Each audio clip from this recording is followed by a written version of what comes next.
बिस्मिल्लाहिर्रहमानिर्रहीम। अस्सलाम वालेकुम व्यूअर्स, आई होप कि आप इंशाल्लाह खैरियत से होंगे। जैसे कि हम अपनी पिछली वीडियोस में ज़िक्र कर चुके हैं फायर फाइटिंग सिस्टम के बारे में, जैसे कि पोर्टेबल एक्सटिंग्विशर होते हैं हमारे पास CO2 के, DCP के, AFFF यानी फोम के। इसी तरीके से हमारे पास जो फिक्स सिस्टम होता है, जैसे स्प्रिंकलर होते हैं, स्प्रिंकलिंग सिस्टम हो गया, बाकी काफ़ी सारे सिस्टम होते हैं, तो उनके बारे में हम आज जो है ब्रीफली बात करेंगे। जैसे कि FM200 हो गया, नोवेक सिस्टम, नोवेक 1230, इनके बारे में आज हम बात करते हैं। तो चलिए ज़रा बोर्ड की तरफ इसके ऊपर हम डिस्कस कर लेते हैं कि ये क्या है और किस तरीके से यूज़ होता है। तो जैसा कि व्यूअर्स आपको नज़र आ रहा है, पोर्टेबल सिस्टम और फिक्स सिस्टम। पोर्टेबल सिस्टम में जहाँ पे जैसे आपने देखा होगा पेट्रोल पंप पे या फ्यूलिंग स्टेशंस पे, वहाँ पे ट्रॉलीज़ रखी होती हैं। तो मुख्तलिफ़ किस्म की ट्रॉलीज़, DCP की भी ट्रॉलीज़ रखी जाती हैं, AFFF की भी रखी जाती हैं, यानी फोम की ट्रॉलीज़। वैसे पेट्रोल पंप पे या कहीं पे भी ऑयल टर्मिनल पे देखा जाए तो फोम की ट्रॉली आपको मिलेगी, DCP की बहुत कम ही मिलती है। लेकिन जो HT या LT के पैनल या कोई भी इस तरह के ट्रांसफार्मर रूम्स हो गए, उनके बाहर आपने अक्सर देखा होगा CO2 की या DCP की ट्रॉली पड़ी हुई नज़र आएगी।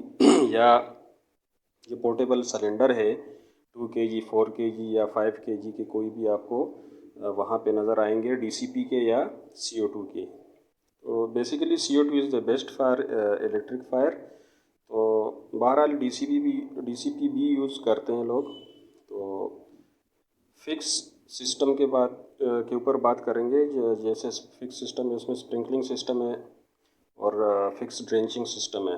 तो बेसिकली हमारा जो प्रोसीजर होता है कूलिंग का और स्मदरिंग का, ये दोनों हम फॉलो करते हैं एक्सटिंग्विशिंग सिस्टम में, भले पोर्टेबल हो भले फिक्स्ड हो।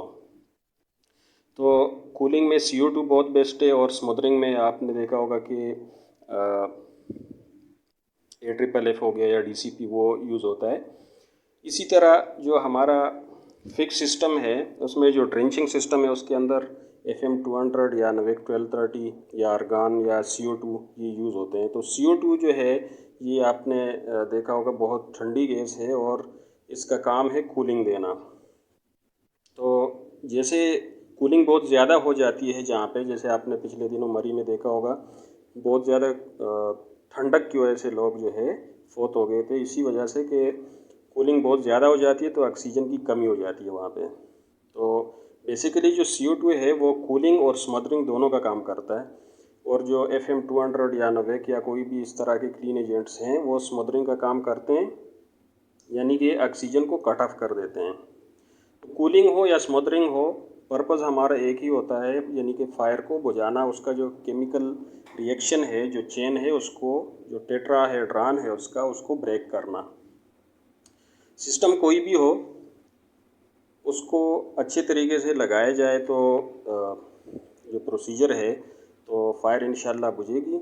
और ये जो फिक्स ड्रेंचिंग सिस्टम है ये उन जगहों पे लगाया जाता है जहाँ पे HT के पैनल्स होते हैं, LT के पैनल्स या डेटा सर्वर रूम, उस तरह जहाँ पे आना जाना बहुत कम होता है, ताकि फ़ायर की सूरत में जो हमारी इक्विपमेंट्स हैं वो बच जाएं और ऑटोमेटिकली जो सिस्टम हम इंस्टॉल करते हैं वो ऑपरेट हो जाए। जैसे स्प्रिंकलिंग सिस्टम में पैनल होता है, कंट्रोल पैनल और स्मोक डिटेक्टर वगैरह होते हैं, इसी तरह फिक्स ड्रेंचिंग सिस्टम में भी कंट्रोल पैनल और जो स्मोक डिटेक्टर्स हैं ये सारे के सारे जो है वो इंस्टॉल होते हैं और पूरा एक ऑटोमेटिक सिस्टम जो है, कंट्रोल सिस्टम, वो लगाया जाता है। मतलब ये है कि कई जगहों पे आपने देखा होगा मैनुअल भी होता है। अलार्म बजने से लोग मैनुअल भी ऑपरेट कर लेते हैं, लेकिन ज़्यादातर अलार्म, कंट्रोल पैनल और जो स्मोक डिटेक्टर है ये आपस में इंटरलॉक होते हैं और जैसे डिटेक्शन होती है अलार्म बजता है और सिस्टम ऑपरेट हो जाता है। ये थी छोटी सी वीडियो। मिलते हैं इंशाल्लाह नेक्स्ट वीडियो में। लाइक और सब्सक्राइब कीजिएगा। अल्लाह हाफिज़।